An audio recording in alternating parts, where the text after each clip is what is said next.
Fundo bege. Manchas de tinta preta formam linhas sinuosas pela tela. A ponta de uma delas pinga e forma uma mancha com respingos. Vozes de acolhimento e mulher vulnerável. Sala de paredes beges com 3 cadeiras. Ao fundo, rodeado por 2 estantes, um vaso com plantas. À direita, um armário branco. Acolhimento e mulher vulnerável. Mariana Cavalcante, apresentação. Mulher de pele branca e cabelos loiros. Do Estado e a Universidade Mackenzie. E tem o apoio da Escola de Magistrados da Justiça Federal da Terceira Região. O nosso podcast tem como objetivo informar quais são os programas e as políticas públicas oferecidas pelo governo, especialmente pela Prefeitura de São Paulo para as mulheres em vulnerabilidade, e como elas podem obter o acesso a essas políticas públicas. Nesse primeiro episódio, vamos falar sobre o tema violência doméstica grave. Precisamos saber o que é, como e para quem a mulher pode pedir ajuda ao governo, como ela deve agir, para onde ela deve ir em situação de emergência e o que terá direito a receber. Para nos ajudar, a nossa entrevistada de hoje é a psicóloga Priscila, do CRAVE, que é o Centro de Referência e Apoio à Vítima da Secretaria de Justiça e Cidadania do Estado de São Paulo. Priscila Santos Martins Dáurea. Boa tarde, Priscila. Obrigada pela disponibilidade de participar do nosso podcast. Boa tarde, Mari. Priscila Martins Dáurea, psicóloga do CRAVE, mulher de pele branca e cabelos castanhos. Professor José Carlos Francisco. Muito obrigado. Boa tarde, professor. Privilégio, viu? Tê-las. José Carlos Francisco, coordenador do projeto. Homem de pele branca e cabelos castanhos. Passar a elas caminhos para se, acudir nesses momentos de aflição. Então vamos diretos às perguntas. Pri, quais são as formas de violência doméstica que podem ser praticadas contra as mulheres? Bom, vamos lá, né? A gente quer agradecer essa oportunidade que vocês estão oferecendo, não só para mim, enquanto profissional, mas para o CRAVE também, falar de um tema que a gente ouve tanto diariamente, ouve na mídia, lê, mas às vezes a gente não se aprofunda, né, e não deixa de uma forma tranquila para se entender. A gente tem que começar a entender a violência doméstica contra a mulher para além da violência física. Né? Então, hoje, na hora que a gente fala que uma mulher sofreu violência, ela pode sofrer 6 violências. Vamos pensar em dedos da mão, né? Então, começando com a violência psicológica. Então, antes da violência física acontecer, antes do olho roxo aparecer, que é algo que todo mundo vê, e às vezes a maquiagem apaga, né? A maquiagem disfarça. A violência psicológica, por exemplo, já aconteceu. Violência psicológica, chantagem, controle, violência moral já aconteceu, que é xingamento, calúnia, difamação, violência sexual, que é algo que a gente não fala muito, principalmente quando é parceiro íntimo, principalmente quando a violência é feita pelo namorado ou pelo marido. Mulheres acham que tem obrigação, né, de ter relação, e não é bem assim. A gente meio que aprende, né, a ter medo do desconhecido, né, a temer a violência que vem de fora. E os dados mais atuais, os relatórios que a gente mais confia, falam que a violência contra a mulher acontece dentro de casa, né? Por isso, em âmbito doméstico. Então, violência psicológica, violência moral, violência sexual, que está aí na esfera de estupro, forçar aborto, forçar a utilização de métodos contraceptivos ou não forçar com que a mulher não use, né, falar para que a mulher não use métodos contraceptivos, né, controlar a reprodução. Então, isso tudo entra em violência sexual. A patrimonial também é bem comum, né? Violência patrimonial, né, quando a gente recebe uma mulher que sofreu violência doméstica, é super comum a gente não conseguir falar com essa mulher. Por quê? Sim. Porque o celular dela, que hoje é o objeto que faz com que a gente consiga conversar com o outro, foi destruído durante a violência. Corta a comunicação. Então, ele corta a comunicação, né? Então, violência patrimonial, destruição de objetos, pegar cartão de crédito, cartão de débito, destruir coisas de trabalho, né? Então, uma manicure, por exemplo, que tem a sua cestinha com os esmaltes, coisas que a gente já ouviu. E teve os seus esmaltes destruídos por esse homem, né? E mais recentemente a gente também considera a violência virtual, né? Então fotos que são veiculadas em Instagram, Facebook, WhatsApp. Então a violência doméstica hoje, hoje não, né? Ela é amparada desde 2006 pela Lei Maria da Penha. Sim, inclusive consta, né, esses 6 modelos estereotipo de violência na Lei Maria da Penha.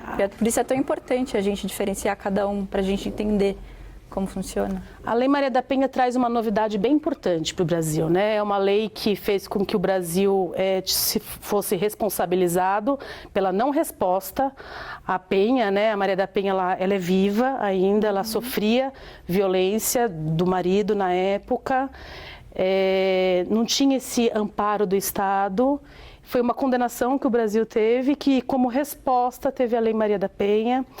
É uma lei rica porque fala que a gente precisa entender a violência de uma forma multidisciplinar. Sim. A gente precisa... É um referencial para o mundo inteiro, né, essa lei, inclusive. Para o mundo inteiro, super bem escrita, bem desenvolvida, que fala que essa mulher precisa ter apoio psicológico, social, jurídico.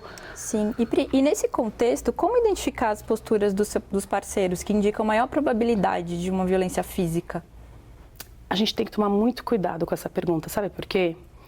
A gente tem uma tendência muito feia de criar imagem de monstro, né? Com certeza. Quando a gente é pequena, não sei se vocês têm contato com criança, né? De criar a imagem do bicho feio, a imagem de um agressor. O agressor, ele não tem cara. Eu não posso chegar aqui e falar, aquele cara que está atravessando ali a avenida, ele é um potencial agressor. O que a gente sabe hoje, que um autor de violência, ele vai minar a autoestima da mulher, né? O que ele vai fazer? Ele vai tirar a rede de proteção dessa mulher, ele vai controlar a intimidade dela, né? Sim. Ele vai, né? Começar por uma violência psicológica, uma violência que não é vista. Sim. Ele não vai começar pela violência que corta o cabelo, por exemplo. É o estereotipo novo do abusador, né? Aquela linguagem passiva-agressiva que é mais difícil de identificar.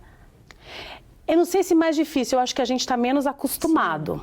Né? Eu acho que é isso, a gente culturalmente, né, a gente é bombardeado pelo cinema, por revistas, né, então é muito mais sutil, precisa de mais cuidado para a gente reconhecer que é violência, né? É violência uma menina, por exemplo, ela sair com as amigas, coisa que eu já ouvi, né?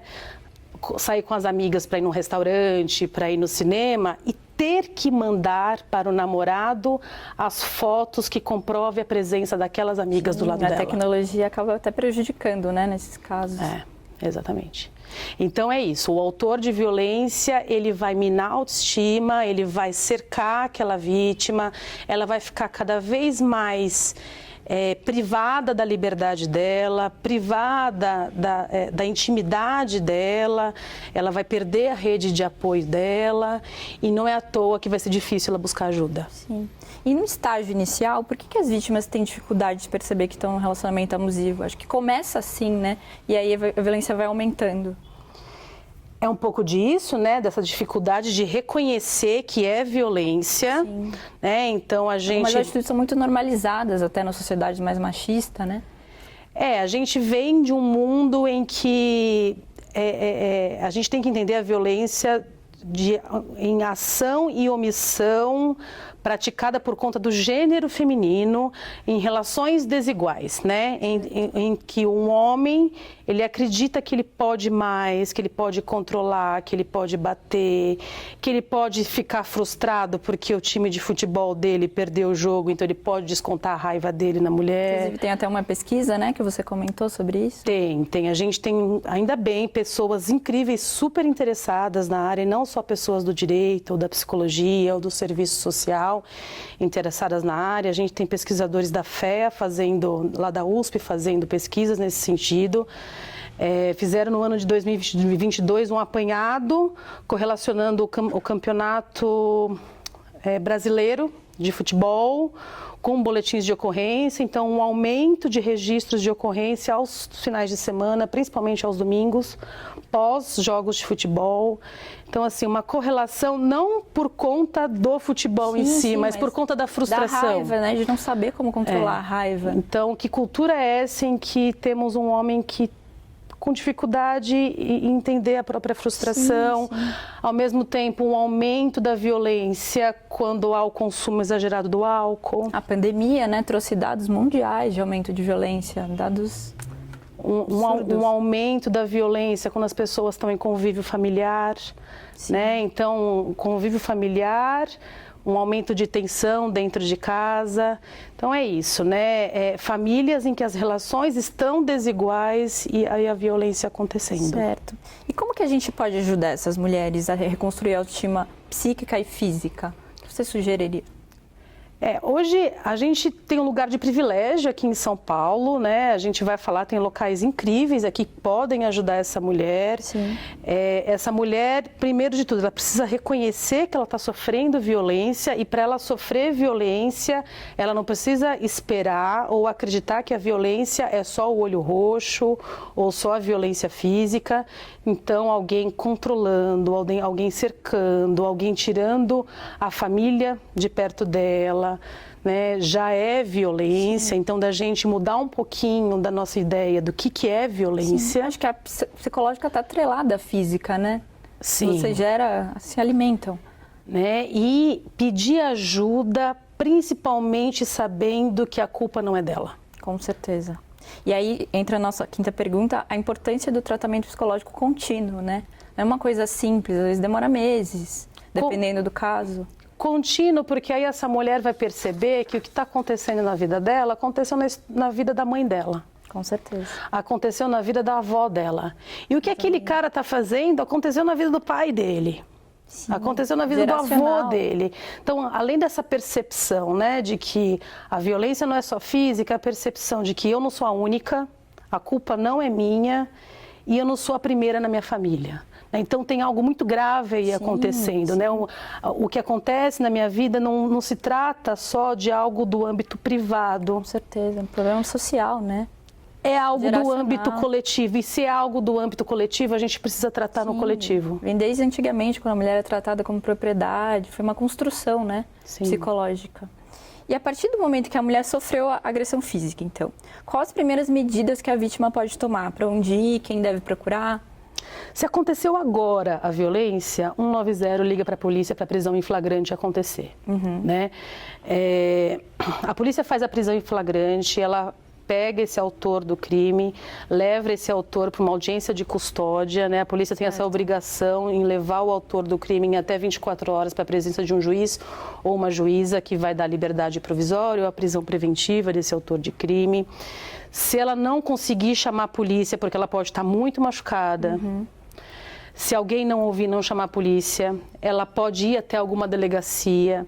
O ideal é que ela chame alguém para ir até a delegacia com ela. É super importante ter uma testemunha, pode ser uma irmã, pode ser uma vizinha, pode ser uma colega de trabalho que já sabe daquilo. E eu acho que uma coisa que eu não sabia, que eu achei muito bom, é o boletim eletrônico. Boletim eletrônico ela consegue fazer, se ela tiver bem didático no site da polícia. Bom acesso à internet, ela consegue fazer, se ela tiver, né? O que a gente tem que tomar cuidado também, Mari, é que essas pessoas na hora da agressão, se foi a violência física, elas estão muito emocionadas. Sim. Às vezes envergonhadas, né? Por isso que eu achei uma... Vergonha, culpa e reparação, né? Por que vergonha, culpa e reparação? Então, às vezes com vergonha e medo de serem julgadas na própria delegacia. A gente sabe o quanto, infelizmente, existem alguns locais que revitimizam a mulher. Com certeza.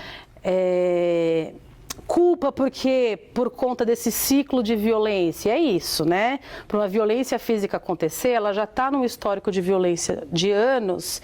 E ela pode achar que ela ocasionou a violência. Então, então eu não vou procurar ajuda porque eu acho que eu fiz alguma coisa. Então, ela vai tentar reparar aquilo que aconteceu. Sim. Né?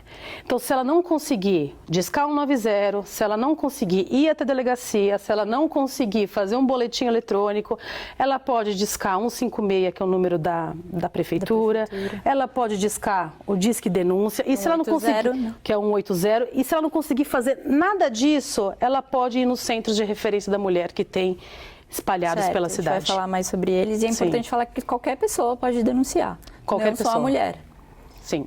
E Pri, falando mais sobre o CRAV, que é o local onde você trabalha, como ele pode ajudar mulheres que sofreram violência doméstica grave ou tentativa de feminicídio?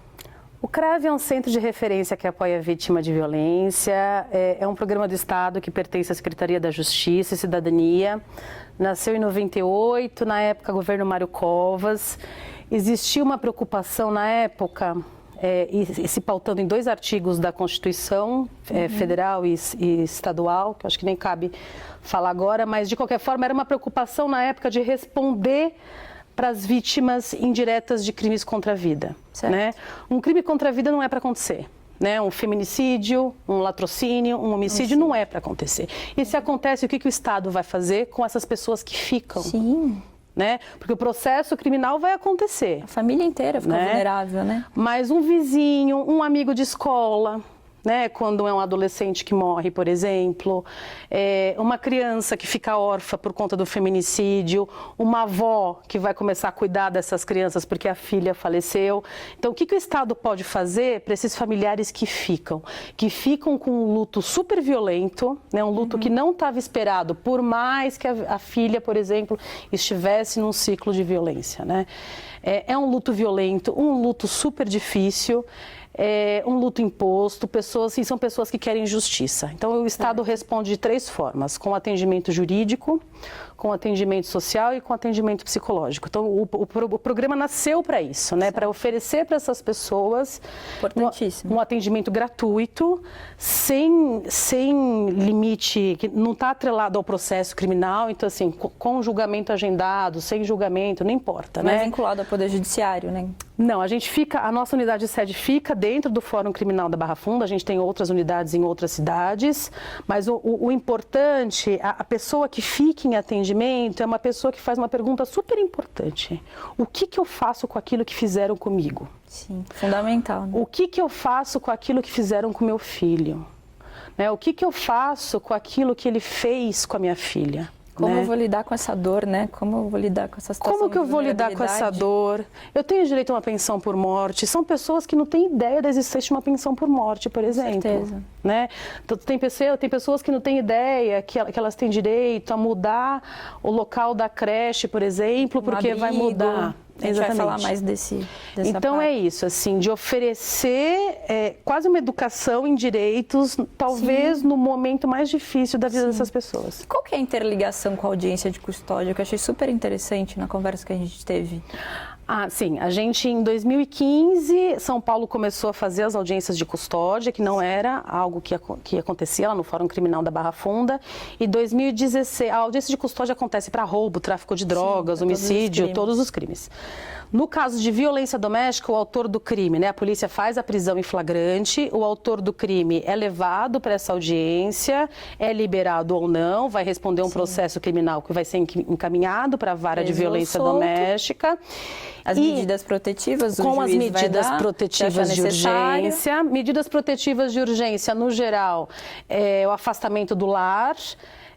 O autor do crime não pode nem voltar para casa para pegar as coisas dele. Se aproximar da vítima, não ter contato com ela nem com a família. E esse não ter contato com a vítima por qualquer meio de comunicação. Então, são coisas que o próprio judiciário foi percebendo que a vítima não sabia. Sim. A vítima sofre a violência, às vezes ela tem que fazer o exame de corpo de delito no ML, e aí? Sim. E aí, o que ela tem que fazer? Né? Então, o CRAV ficou encarregado de informar essa vítima. E aí vocês ligam para essas vítimas? A gente liga diariamente para essas vítimas. A audiência de custódia passa para vocês? Isso. O caso que está acontecendo? O cartório da custódia passa para a gente o boletim de ocorrência e o termo de audiência de custódia. Sim. Com isso em mãos, a gente liga para a vítima e é isso. Se o celular da vítima foi quebrado, infelizmente, a gente não vai ter contato com essa vítima. A gente vai ligar para uma testemunha, né? Depende muito do que a polícia registrou no boletim. Por isso que é super importante um boletim bem feito na polícia. Com certeza. Porque aí a gente vai ter um acesso melhor às informações da vítima. Eu achei essa interligação maravilhosa, porque na audiência, às vezes, o juiz, o promotor, não passa essa informação. Por isso e acho que o CRAV, ele acolhe melhor essa mulher vulnerável, ligando para ela, explicando que ela tem direito. Né, a Defensoria Pública. Sim, e quantas vezes a gente ligou, a mulher às vezes está internada, né? A mulher está no ML fazendo exame de corpo de delito. E é nesse momento que a gente tem a chance de falar, olha, existe uma rede de proteção prevista lá na Lei Maria da Penha. Que é o acolhimento, né? Aquele é o momento do acolhimento. Uma rede de proteção perto da sua casa, né? Eu acho que a gente já aprendeu que a gente tem posto de saúde perto de casa, mas a gente ainda não aprendeu que tem centro de referência da mulher perto de casa. Então, além do CRAV, o que mais as mulheres podem pedir para o poder público? Além do que o CRAV oferece? Hoje a mulher vítima de violência doméstica tem uma série de direitos. No município de São Paulo, né, por exemplo. Sim. Tem uma série de direitos, então assim, previstos na lei. Essa medida de proteção, a medida de afastamento do lar, do autor do crime, afastamento do lar. Se a mulher tiver que sair de casa, ela tem direito a um abrigo sigiloso, Sim. um abrigo de passagem. Ela tem direito a tirar as crianças daquela escola e matricular em outra escola. Tem o auxílio aluguel, que é super importante a gente falar. Auxílio aluguel. A gente tem informações hoje que os órfãos do feminicídio, também pela Prefeitura de São Paulo, ela tem direito ao auxílio ampara. Né, esses órfãos, desde que matriculados. Então, a gente sempre tem que pensar que qualquer benefício de transferência de renda, qualquer benefício socioassistencial, vai ter essa preocupação com o corte financeiro, né? Então a família tem que ter até 3 salários mínimos, a criança tem que estar matriculada, assim como Bolsa Família. Tem 2 projetos também, programas super importantes, é o projeto Fênix. O projeto Fênix é de reparação, então pensando na violência física, né? Pensando infelizmente, né, em socos, a região da arcada dentária, geralmente o crime de a região do maxilar, muito no rosto da mulher, né? Tem uma pesquisa. Sim, a região do rosto da mulher é um crime de ódio, né? Infelizmente é uma região que é muito machucada, muito destruída. Sim. Então o projeto Fênix, atrelado à ONG Apolônias, que são dentistas e cirurgiões, fazem toda a reconstrução facial dessas mulheres. Tem o Guardiã Maria da Penha, que são policiais, mulheres que fazem a fiscalização da medida protetiva. É super importante a mulher que tem a medida protetiva, ela carregar com ela o número do processo, né, ela ter isso, infelizmente, né, ela ter isso como se fosse um documento de carteira de identidade, né, que ela tem uma medida protetiva caso ela precise chamar a polícia. Então, Guardiã Maria da Penha, o auxílio aluguel. Tem o projeto Tem Saída, que é sobre empregabilidade. O Tem Saída também tem a ver com essa questão socioassistencial e econômica. Algumas empresas privadas, Magazine Luiza, Carrefour e outras empresas, têm como se fosse uma cota para mulheres vítimas de violência doméstica. Muito bom. Iniciativa privada entrando também, né, nesse debate. Pensando que algumas mulheres têm uma dependência financeira do autor do crime. Acho que talvez a maioria, né? Então, como é importante isso também, né? Então, voltando de novo lá a entender por que a Lei Maria da Penha é tão completa. Porque ela prevê isso, da gente entender a violência doméstica de uma forma multidisciplinar. Sim, não vai adiantar, certeza. por mais que eu ame a psicologia, adore atender, não vai adiantar eu cuidar de uma vítima de violência doméstica só do ponto de vista psicológico. Eu preciso de outros atores. Não é um crime de lesão comum, né? É um crime que acontece na clandestinidade, no ambiente físico doméstico. É um crime mais difícil.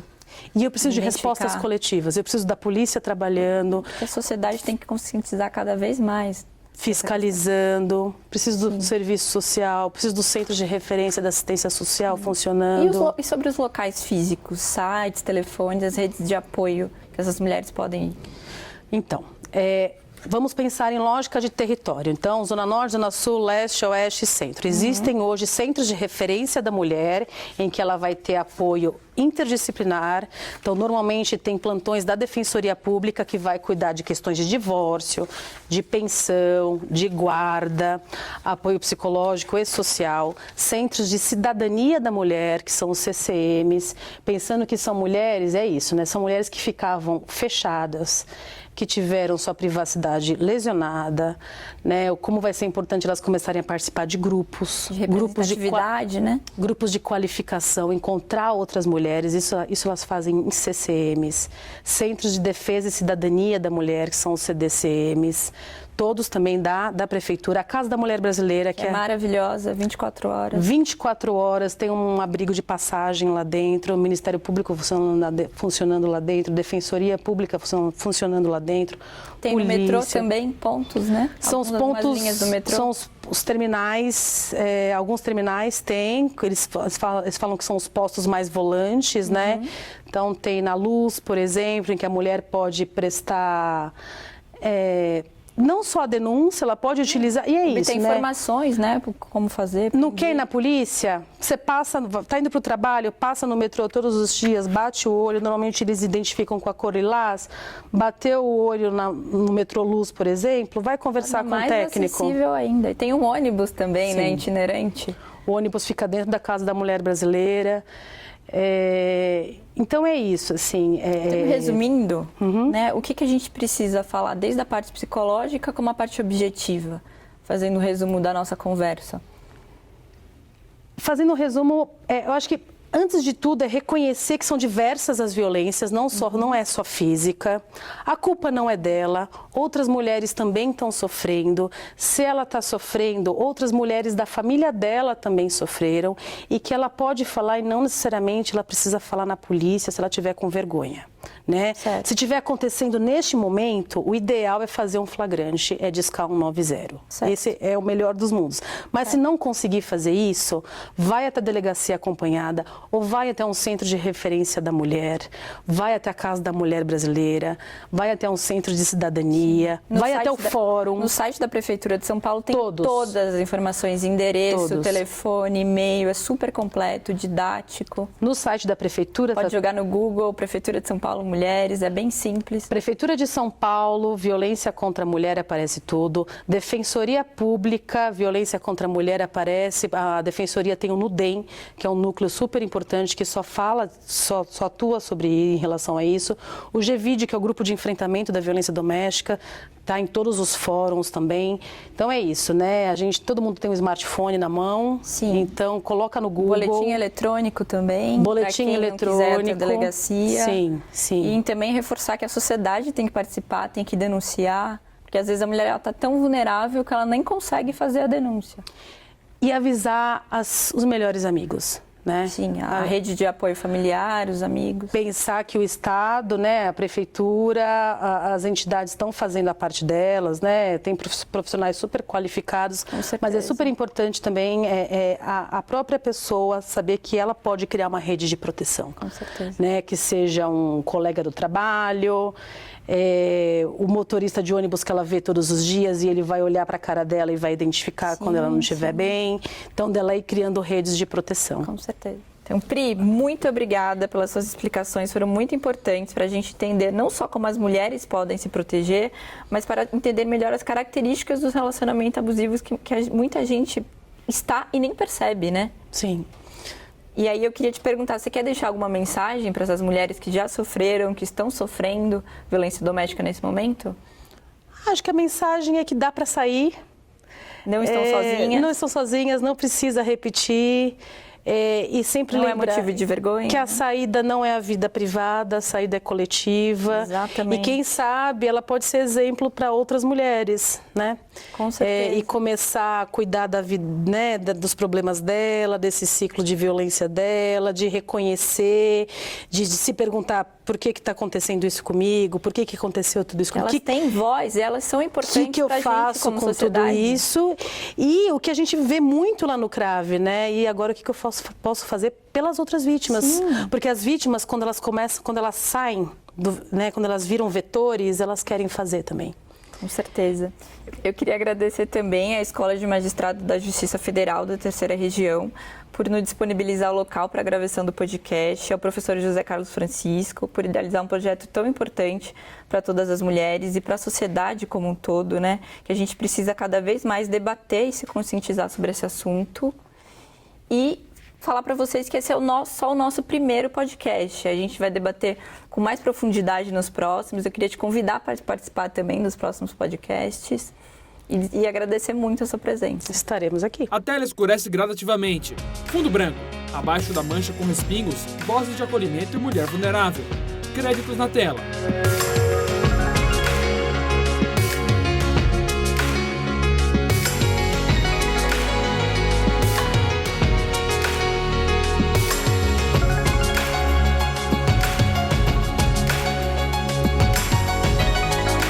Setembro de 2023.